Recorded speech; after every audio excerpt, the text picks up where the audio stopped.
ಇಲ್ಲಿ ಹಿಂದ್ಗಡೆಯಿಂದ cement crusher ಬಂದು ಕಾರಿಗೆ ಗುದ್ದಿಸ್ಬಿಟ್ಟ. ಕಾರ್ ಬಿದ್ದೋಯ್ತು. 5 ಜನ ಇದ್ವು ಅದರಲ್ಲಿ. ಬಟ್ ಬಿದ್ದ ತಕ್ಷಣ ನಮ್ಗೆ ಏನಾಯ್ತು ಅಂತ ಗೊತ್ತಾಗಲಿಲ್ಲ. ಅಲ್ಲಿದ್ದು ಸುಮಾರು ಜನ ಇದ್ದರು. ಅವರೆಲ್ಲ ಸಪೋರ್ಟ್ ಮಾಡಿ ಕಾರಿಂದ ನಮ್ಮನ್ನೆಲ್ಲ ಈಚೆ ಕಡೆ ಎಳೆದು ಇಲ್ಲಿಗೆ ಆಸ್ಪತ್ರೆಗೆ ಅಡ್ಮಿಟ್ ಮಾಡ್ತಿದ್ದಾರೆ. ಸುಮಾರು 8 ಗಂಟೆ ಸಮಯ ಇರ್ಬೋದು ಸರ್. ಅಲ್ಲಿ ನಮ್ಮ ಸಿಸ್ಟರ್ ಇದ್ದಾರೆ, ಅವ್ರನ್ನ ನೋಡ್ಕೊಂಬರೋಣ ಅಂತ ಹೋಗಿದ್ದು.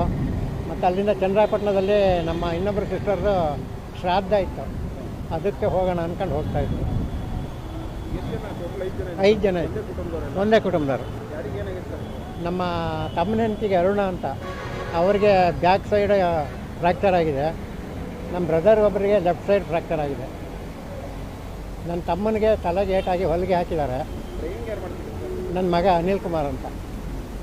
ಅದು ಆ್ಯಕ್ಚುಲಿ ಅದು ಕಾರು ಜಾಮ್ ಆಗಿಬಿಟ್ಟೈತೆ. ಜಾಮ್ ಆಗಿಬಿಟ್ಟಿದೆ. ಲಾರಿ ಏನಾದ್ರು ಕಾರ್ ಮೇಲೆ ಬಿದ್ದಿದ್ರೆ ಎಲ್ಲ